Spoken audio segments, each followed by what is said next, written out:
um assunto que é, na vida cristã, dois paralelos, que é o resistir versus fugir. Essas duas ações que nós enfrentamos na vida cristã, podemos até fazer uma pergunta: entre o resistir e o fugir, o que fazemos? Porque muitas das vezes nos deparamos em situações, nos deparamos com coisas em que nós não sabemos se vamos fugir ou se vamos resistir. E muitos pensam que só é o resistir, ou tem uma turma que pensa que só é o fugir. E também há uma outra turma que pensa que tem que ser os dois. Ou também há quem pense que não precisa, diante de algumas fatalidades, diante de algumas situações, nem resistir nem fugir. É ficar para dar o que vier. Tem quem pense dessa forma, né? Minha mãe, quando colocou a mim no mundo, diz estas pessoas, né? Colocou uma mulher, colocou um homem, e isto lhes classifica dizendo assim: eu não vou fugir, eu não vou resistir, e eu vou estar aqui para o que der e vier. Aí nós entendemos que resistir versus fugir, que está na vida cristã, o que nós devemos fazer? De acordo com a Bíblia, devemos fazer os dois. Amém? Então, tanto resistir quanto fugir são, eu posso usar da seguinte forma, são escapes, são orientações de Deus para a vida cristã. Então, você é orientado tanto a resistir quanto a fugir. E isto é uma orientação bíblica, nos dois contextos. Duas situações distintas, coisas diferentes, porque para você resistir, você precisa enfrentar e estar vivenciando, passando por situações em que precise de resistência. E quando é para fugir, você também precisa estar enfrentando alguma situação ali que você tem que bater no pé, você tem que dar linha na pipa, como diz o outro, e você sair desta situação. Então, fugir versus resistir. O que fazer? De acordo com a Bíblia, nós devemos fazer os dois. Quero que você entenda uma situação. Quando você era escravo do pecado, você não tinha direito de decisão. Amém? Mas depois que vocês receberam a Jesus, depois que vocês receberam o Senhor Jesus como Salvador de suas vidas, vocês hoje não são mais escravos, vocês são livres. E pelo fato de vocês serem livres, isso lhes classificam, lhes dando autonomia de decisões. Então hoje você pode decidir, tanto no resistir quanto no fugir, porque você tem o direito de escolha, de decisão.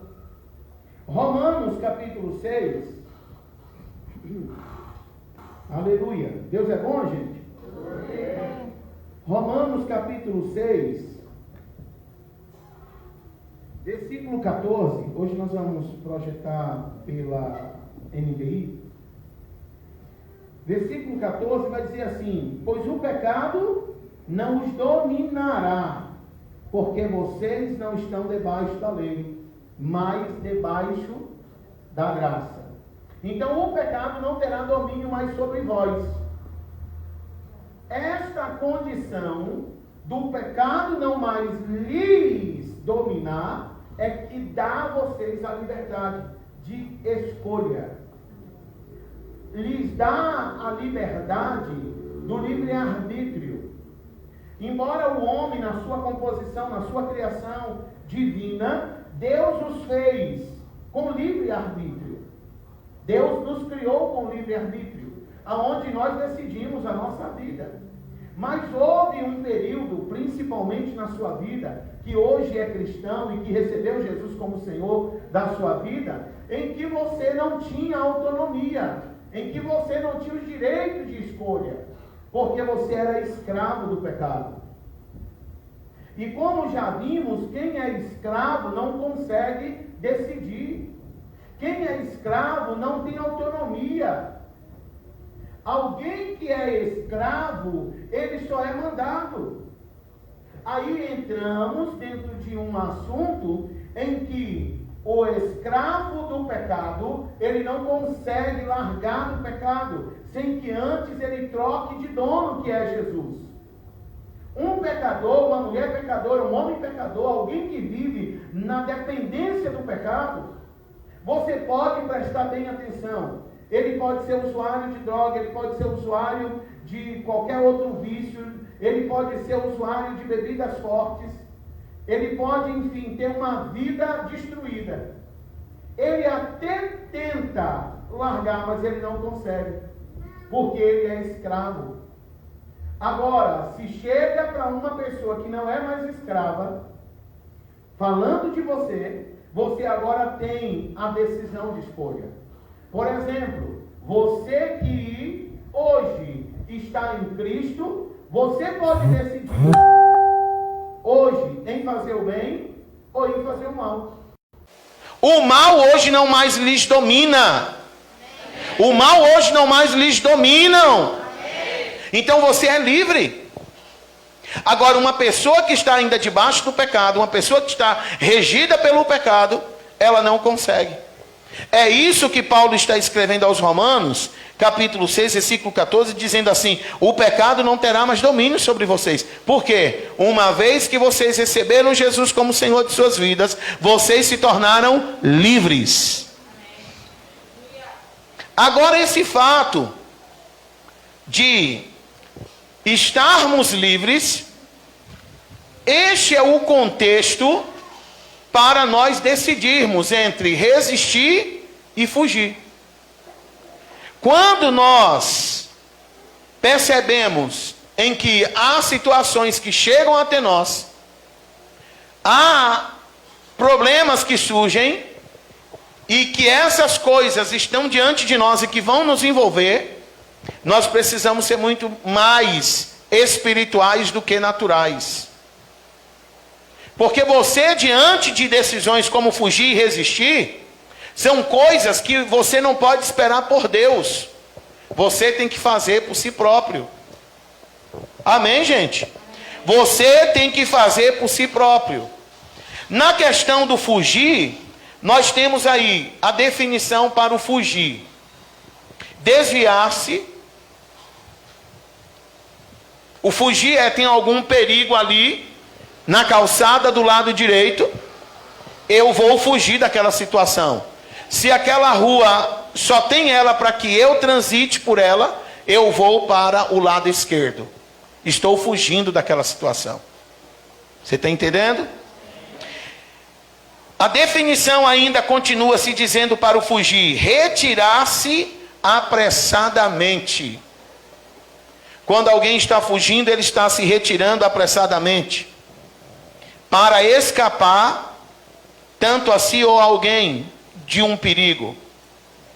Fugir também ainda tem a definição de pôr-se em fuga, apartar-se, evitar-se, afastando-se, evitar alguém ou algum perigo, escapando.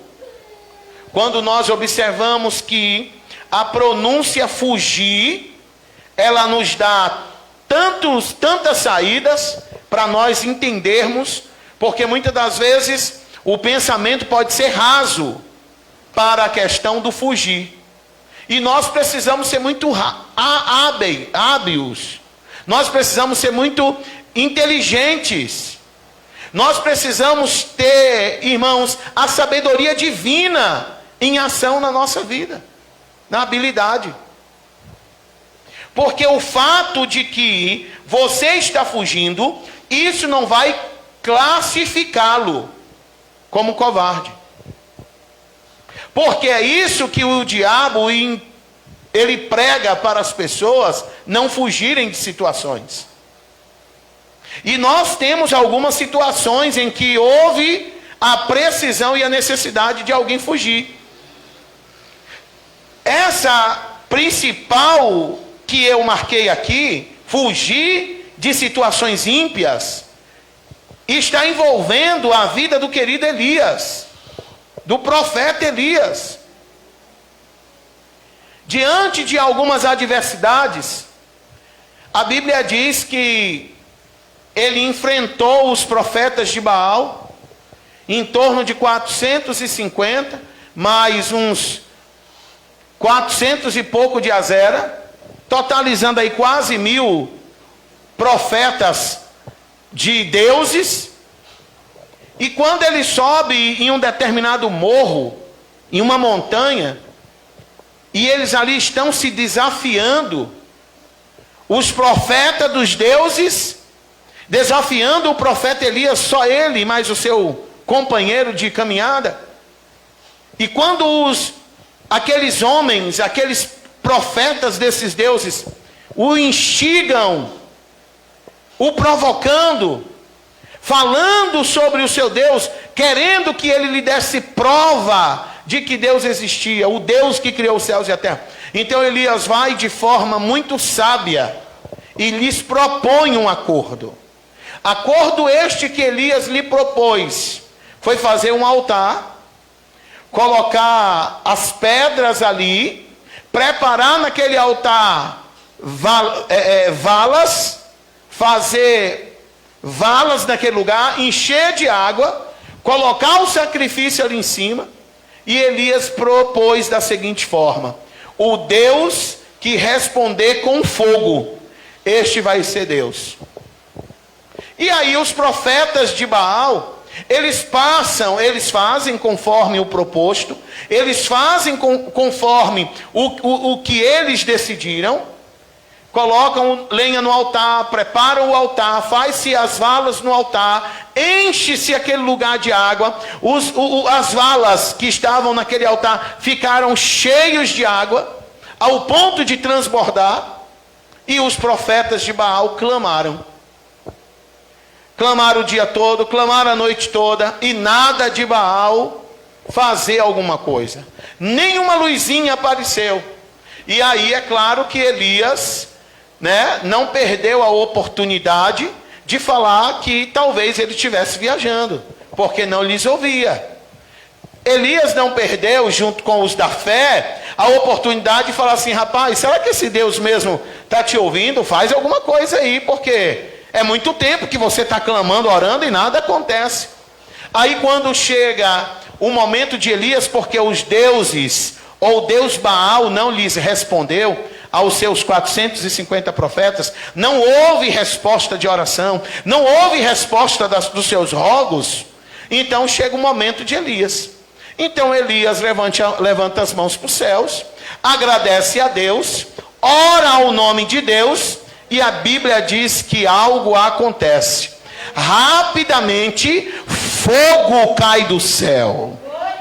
E o fogo que caiu do céu veio em direção àquele altar, consumiu o holocausto, e toda a água que estava foi secada, foi lambida pelo fogo. E aí, irmãos, imaginem você, houve agora um grande alvoroço entre aqueles povos. E Elias, agora, diante da multidão que ele agora é engrandecido, porque ele fez com que fogo do céu caísse, Deus lhe atendendo às suas orações. Aí Elias dá uma ordem que prenda-se esses profetas, marrem esses profetas, esses falsos profetas, e levem à beira de um vale, e ali os executem, e ali os matem. E assim sucedeu. Só que este feito, matando esses homens, os falsos profetas, não agradou a sua liderança, ou aqueles que os adoravam. Perseguição chegou, perseguição se levantou, as perseguições se levantaram contra o profeta Elias. E agora eu quero chamar a sua atenção para você crescer. Um homem que faz fogo do céu cair, um homem que ora e Deus lhe responde com fogo, não poderia, diante de qualquer outra adversidade, orar e Deus responder com fogo também, gente? O Deus que respondeu com fogo no altar com Elias, não era diferente de qualquer uma outra ocasião, ele orar o nome de Deus e em nome de Deus um milagre acontecer? Porque nós vemos em todas as escrituras, em tantos feitos pelos homens de Deus, que tantas coisas aconteceram. Mas chega um exato momento na vida de Elias, que quando chega no seu conhecimento, quando chega para ele que alguém está lhe procurando lhe matar, ele não confronta, ele não empeita e fala, vou lá agora tirar satisfação. Ele não pega o telefone para postar nas redes sociais, que está sabendo da afronta e que está pronto para o que deve é. Eu vou dizer, Elias, ele não se coloca para uma rincha. Elias não se põe contra as adversidades dizendo, o Deus que respondeu com fogo as minhas orações, ele vai te matar. Não. Abra comigo as suas Bíblias, por favor, em 1 Reis capítulo 19. Deus é bom, gente. E em todo tempo, gente, o que é que acontece com Deus? Amém, aleluia. Oh, grande é o Senhor. Capítulo 19 de 1 Reis, versículo de número 1. Diz assim nesse texto, para compreendermos melhor o que estamos ouvindo de Deus. Ora, Acabe contou a Jezabel tudo o que Elias tinha feito e como havia matado todos aqueles profetas à espada. Antes de ir para o 2, Josi, segura aí. Chegou a notícia para Elias, chegou a notícia para Jezabel, aqui já tinha matado tantos outros profetas.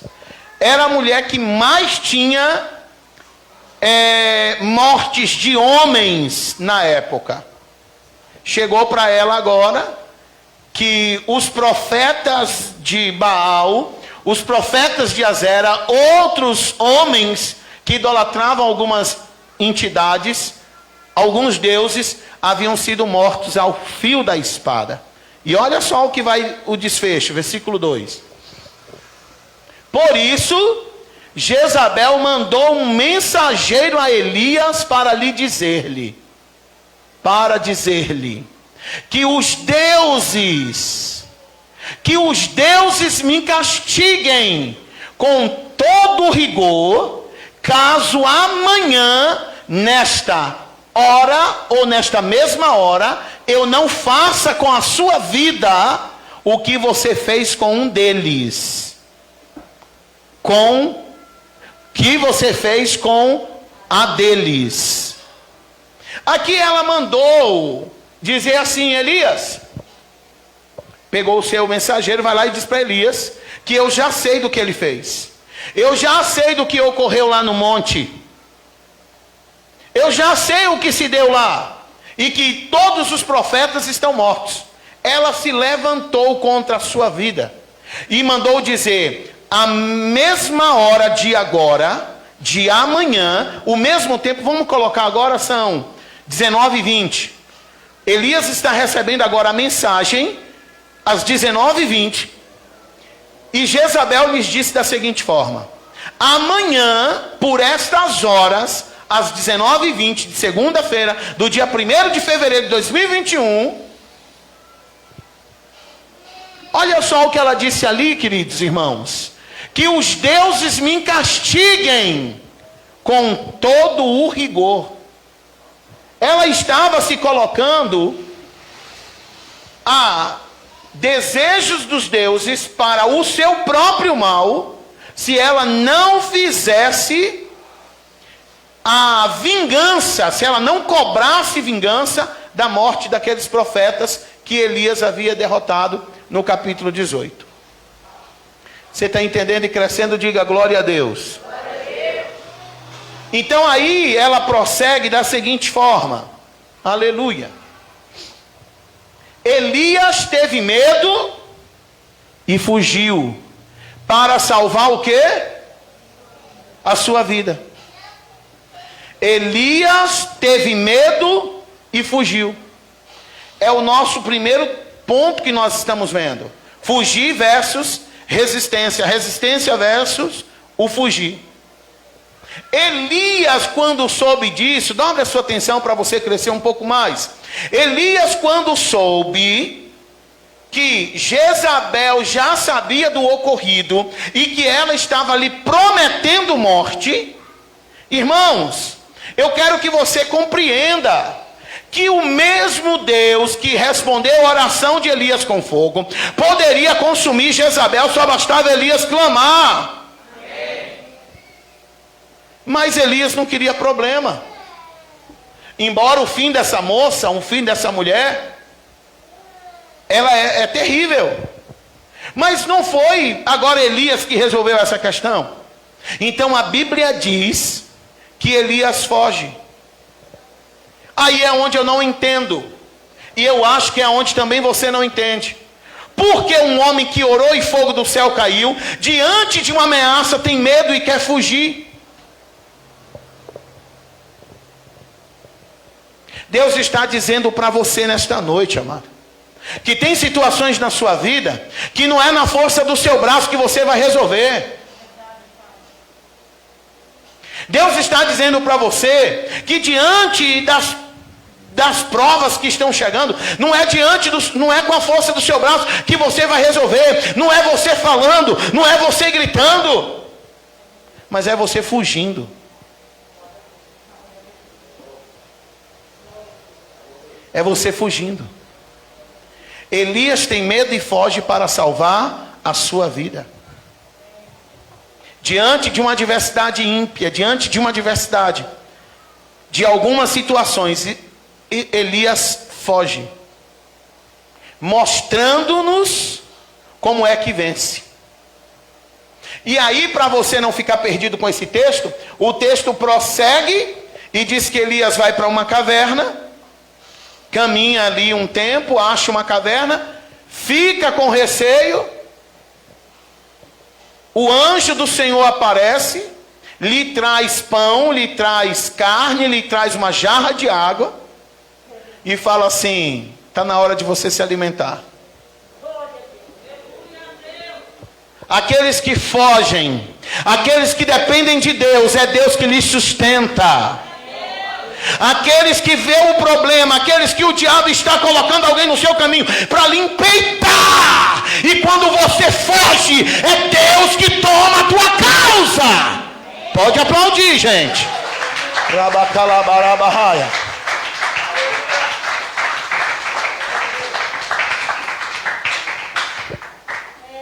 Não, pastor, eu estou cansado.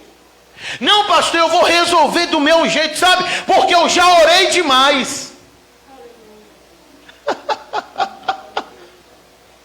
Cuidado, porque sua vida pode estar ao fio de uma espada. E você pensando porque tem Deus. Você pensando porque você tem um Deus grandão, que o Deus grandão vai na sua frente. Tem coisa, querido, que Deus está querendo tratar com você. Tem coisa, amado, que Deus está querendo fazer, que você sai de cena e Ele se apresente para os teus inimigos. Aleluia. Sim, Pai. Elias está na caverna, tremendo de medo. Passa-se um tempo, nem para comer Elias saiu da caverna, nem para se alimentar Elias saiu da caverna. Estava com fome e com medo, por causa de uma mulher. Ô mulher encapetada. Tem umas mulheres meio... Deus é mais. Cuidado, irmã. Diz que tem mulher que tem bigode que é pior do que homem, né? Acho que Jezabel tinha bigode, tinha barba. Ah, Jezabel endiabrada. Fez Elias ir para uma caverna, ficar lá dias, ao ponto de nem sequer sair para comer, nem sequer sair para tomar água. Ah, Deus vê um negócio desse e fala o quê?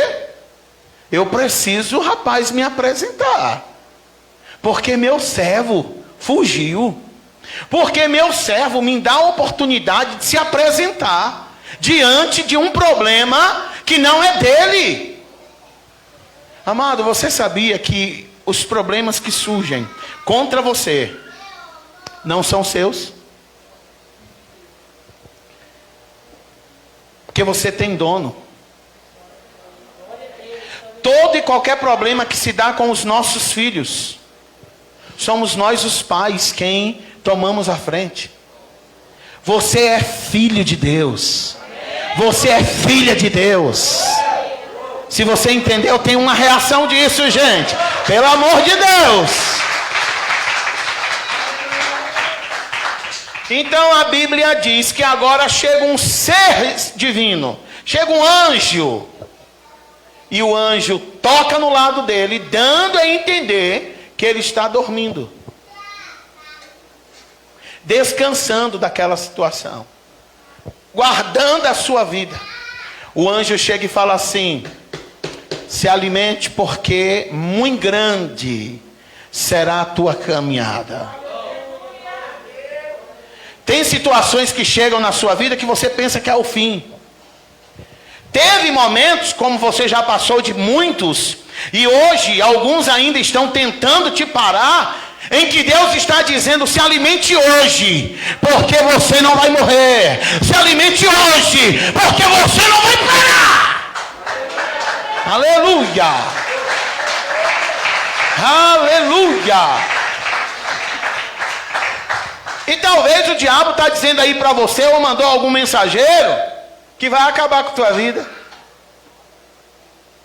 Talvez o diabo mandou um mensageiro lá pelo Instagram, pelo Telegram, te afrontando. Não responda não, porque é Deus quem vai tomar hoje a frente dessa conversa. E Deus vai lhe justificar, porque quem lhe justifica é o seu Pai. Quem te justifica é o seu Pai. Levante a mão e confesse isso. Quem me justifica é o meu Pai. Diga isso: quem me justifica é o meu Pai. Sim, Pai. Sim. Sim, Pai. Aleluia. Aleluia, Pai. Aleluia. Deus é quem te justifica. A mensagem já foi postada, a mensageiro já saiu. E estão querendo a tua vida. Estão querendo aquilo que é teu. Estão querendo aquilo que Deus te deu. Porque quem dá a vida é Deus. O anjo chega, cutuca Elias e fala: levanta, põe-te em pé. E sabe o que o anjo fala? Come, se alimente, porque desnutrido, fraco, você não vai conseguir fazer a caminhada que Deus tem. Por isso que Deus está dizendo hoje para você se fortalecer.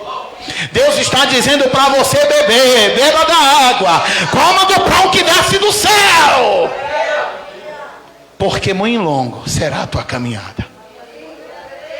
Elias levanta, olha para a cabeceira aonde ele estava deitado, uma jarra de água. Jesus, tem que ser crente para ver um trem desse. Quando olha do outro lado, pão assado. Gente, estava quente. Elias estava numa caverna, não tinha moradores por perto. Elias estava fugindo de todo ser humano. Pão fresco, quente, uma jarra de água. Jesus em todo o tempo. Quando o anjo fala come, ele come. E agora a Bíblia diz que ele anda 40 dias e 40 noites. Você não está entendendo. Com o que ele comeu e com o que ele bebeu, ele teve provisão necessária 40 dias e 40 noites. Porque quando nós comemos o que Deus dá, quando nós observamos, quando nós abraçamos o que Deus nos oferece, isso é longevidade, isso é longanimidade. Você sabe o que é isso? Você entende o que é isso? Você não vai morrer. Levanta a mão. Você não vai morrer. Você não vai parar. O teu nome não vai ser envergonhado, porque Deus já se levantou. Aleluia.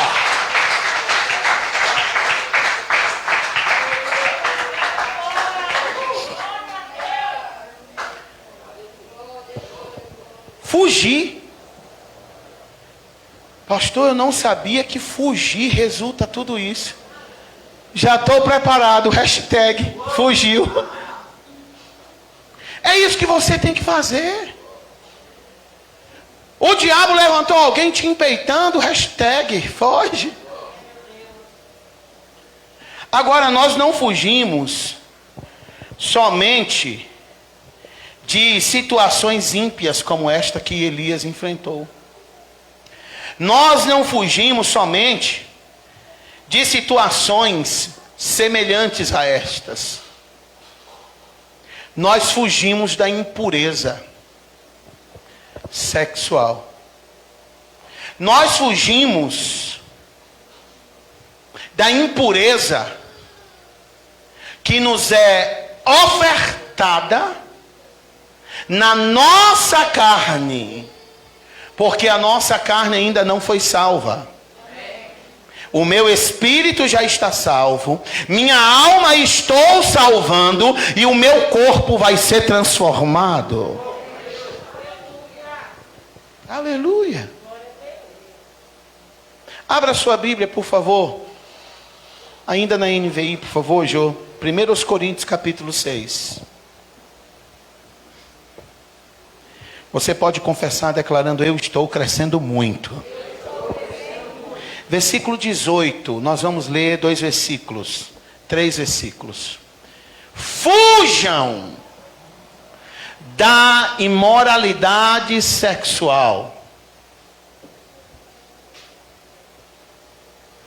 Porque às vezes o cabra ou a cabra, eles querem ser firmes na sua sexualidade, diante da imoralidade, diante da pornografia, diante da vida promíscua, diante daquilo que os olhos estão vendo. Eles querem ser firmes, principalmente a galera mais jovem, que se relaciona com pessoas não da mesma natureza de fé. Os meninos, as meninas que têm amigos, amigas diversos. E às vezes chega numa rodinha em que o assunto é esse, imoralidade. Mas eu não posso ficar fora, porque, rapaz, eu sou homem. Eu sou mulher, rapaz, o negócio aí eu entendo. Ai, que o diabo pega. Irmãos, a Bíblia está dizendo para fugir. Não se esqueça, porque Elias fugiu, Deus tomou a frente da sua jornada. Não deixe que um assunto de moralidade, não deixe que alguma história de moralidade lhe destrua, não. Porque ninguém aqui é autossuficiente, grande o suficiente diante de coisas imorais. Porque imoralidade, para vencê-la, você precisa fugir. Você precisa combatê-la pelo Espírito. Porque o trem, irmãos, é muito forte. Se imoralidade sexual não fosse forte, a palavra de Deus não mandava a gente fugir. A palavra de Deus ia falar assim: em frente. Vai para cima. Não. Vamos ver o desfecho de um complemento maior desses versículos. Todos os outros pecados que alguém comete fora do corpo, os comete. Mas quem peca sexualmente, peca contra o seu próprio corpo. Não existe pecado sexual fora do corpo. Todo pecado imoral na parte da sexualidade, da impureza, somente é no corpo. Próximo versículo. Acaso não sabem que o corpo de vocês, aleluia, é santuário do Espírito Santo? Oh, coisa linda, Pai. O Espírito Santo, levante a sua mão, levante a sua mão. O Espírito Santo habita dentro de você. Você que tem contato com alguém, amigo, parente, chacoalhe e diz: o Espírito Santo habita em você. O Espírito Santo habita dentro de você. Aleluia.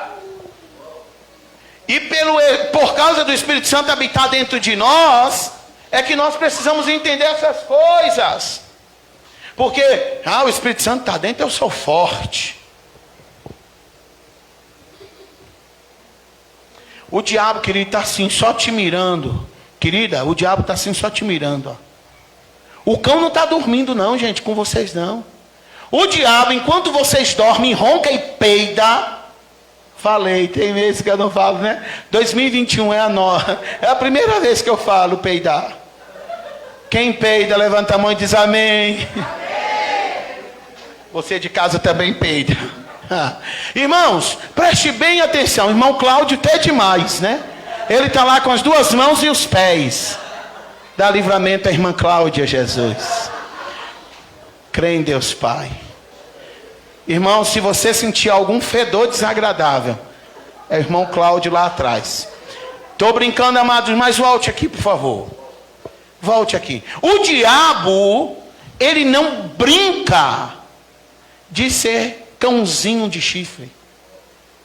Ele está mirando a sua vida 24 por 48 horas. Você deita, o diabo está de olho em você.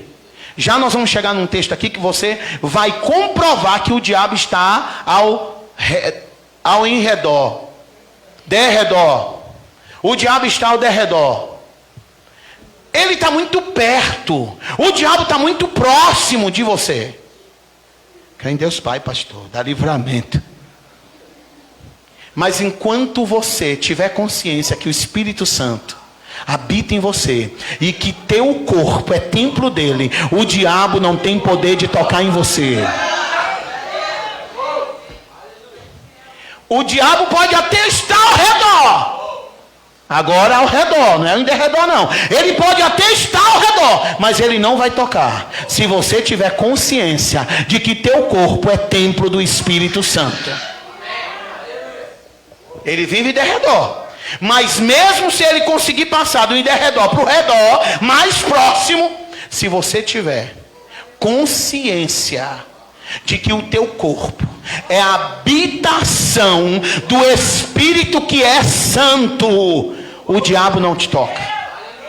Pode vir a maior da tentação. Você pode invadir, diabo. Você não cede, você não cede, você não cede.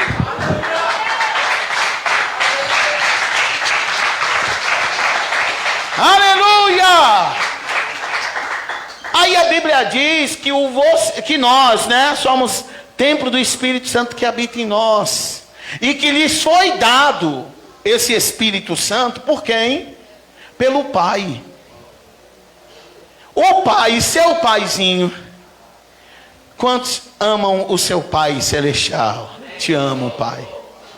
Diga uma palavra de amor para ele, vai. Aleluia. Tu sabe que sem você eu não sou o que sou. Aleluia. Foi o seu Pai, Deus, quem te deu o Espírito chamado Santo, de santidade, de santificação. Todo o teu corpo tem que estar santificado. teus olhos santificados, teus ouvidos santificados, tua boca santificada, tuas mãos santificadas, teus pés santificados. Todo o teu corpo é santo, porque tem alguém chamado Santo que habita nele. E que vocês não são de si mesmos. Se o Espírito Santo habita em mim, eu sou habitado pelo Espírito Santo, o Espírito Santo habita em você, você é habitado pelo Espírito Santo, você, eu, nós, não vivemos para nós mesmos. Então, imoralidade sexual está descartada. Posso até pensar, mas eu tenho que ser muito mais rápido para poder trocar esse pensamento por um pensamento de santidade. Posso até ler, mas eu tenho que ser muito mais rápido para trocar a visão para algo que me traga santificação. Quem está crescendo, bate no peito e diga eu. Bate no peito e diga, diabo, você já perdeu. Irmãos, não tem para ninguém. Ou é você ou é o diabo. Hoje não tem alternativa. Ou é você ou é o diabo. Então levante a mão e diga, sou eu. Sou eu. Próximo versículo, João, por favor. E aí nós vemos, vocês foram comprados por um alto preço. Por isso que o corpo de vocês vale muito.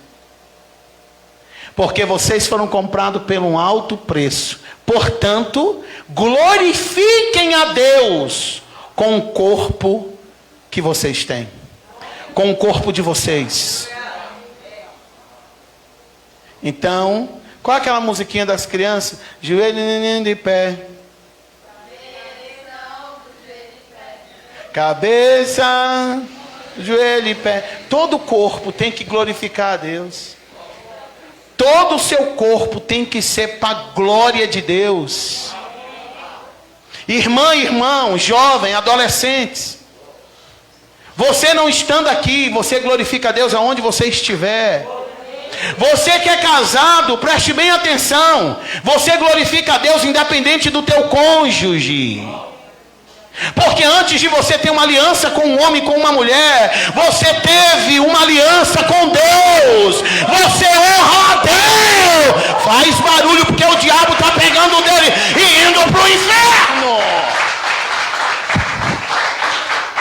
Aleluia. Essa coisa de dizer que vestir a carne, sabe? Não é a carne. Por isso mesmo que sua carne tem que estar santificada. Quando nós olhamos lá para a história de Daniel, que foi lançado à cova com os leões, tinha leões ferozes lá e jogaram Daniel, eles não o comeram. Dizem que porque ele não cheirava carne. Porque leão é carnívoro. Quem cheira carne é destruído pelo diabo. O carnudo, o diabo vê de longe. Uma carnuda, o diabo vê de longe. Quando ela vem relinchando, que nem um cavalo. É a Bíblia que diz. Que a mulher sedutora, ela relincha. Ela anda fazendo sons. Como o chocalho de uma cascavel. Porque ela quer ser vista. Ela quer ser notada. Ah, Deus. Fujam da imoralidade sexual. Fujam. Não se teste. Porque você não sabe até onde você pode resistir. Amém? Nós não fugimos só de situações ímpias. Nós não fugimos somente de impureza. Nós fugimos também de idolatrias.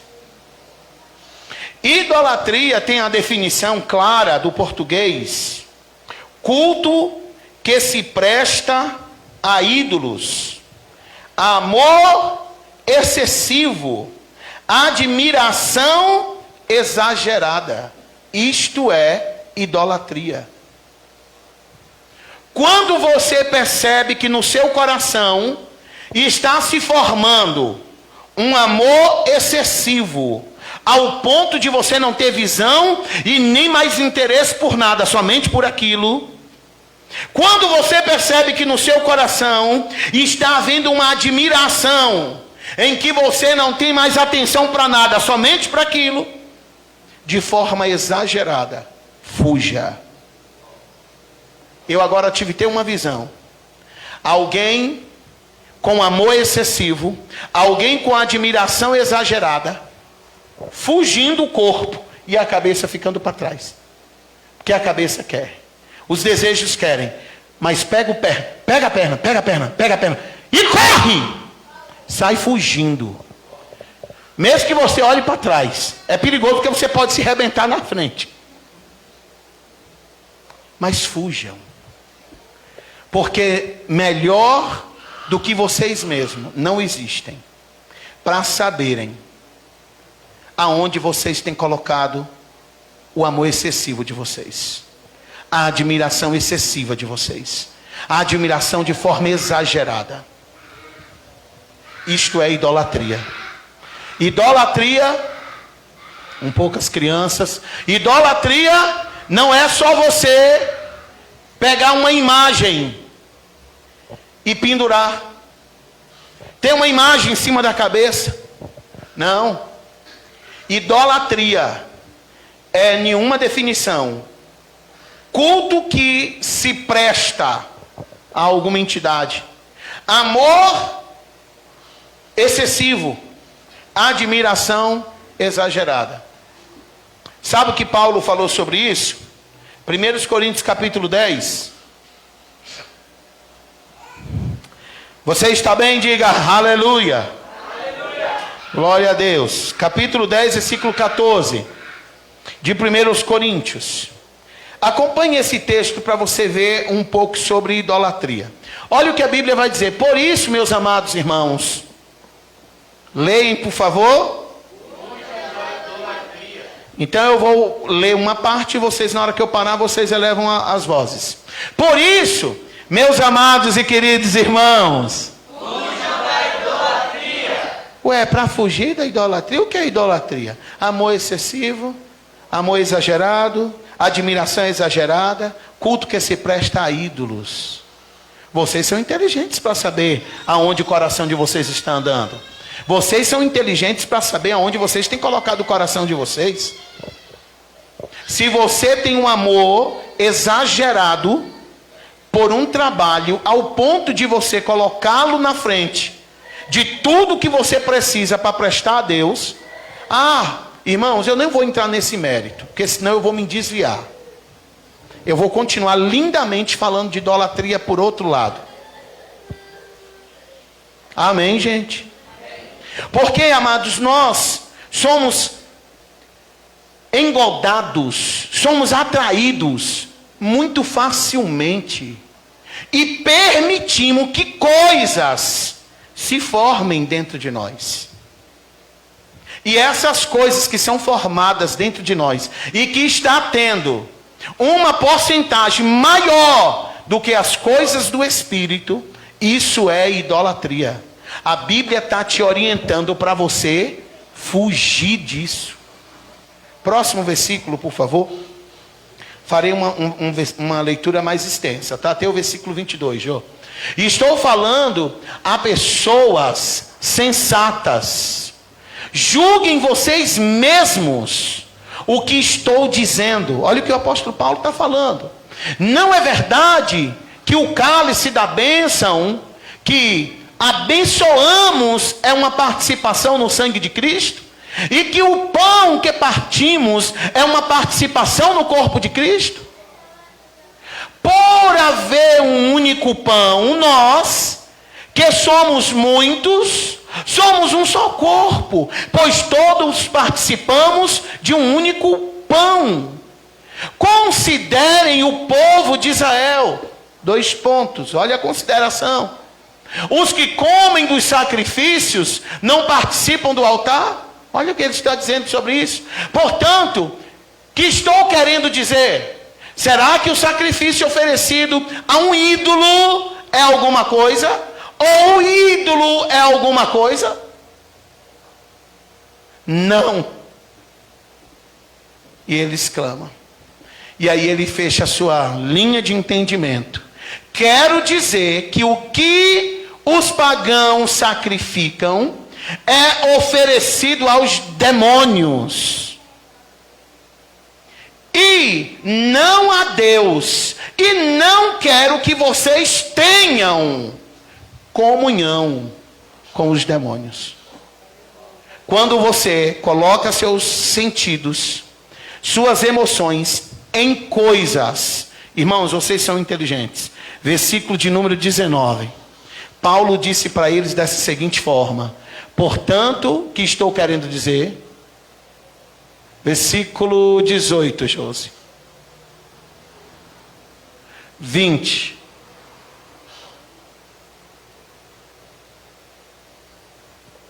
Josi do céu. É versículo 18 mesmo. A gente está aí, capítulo... Ah, tá. Tá certo, capítulo 10, versículo 14. Aleluia. Tinha bem ido, agora pode ir para o próximo. Estou falando a pessoas sensatas. Eu estou falando com pessoas inteligentes. Eu estou falando com pessoas que entendem. É o mesmo contexto que Paulo quis dizer. Vocês são sensatos, vocês são inteligentes o suficiente para poder discernir aonde o coração de vocês está entrando, aonde o coração de vocês tem uma parcela maior.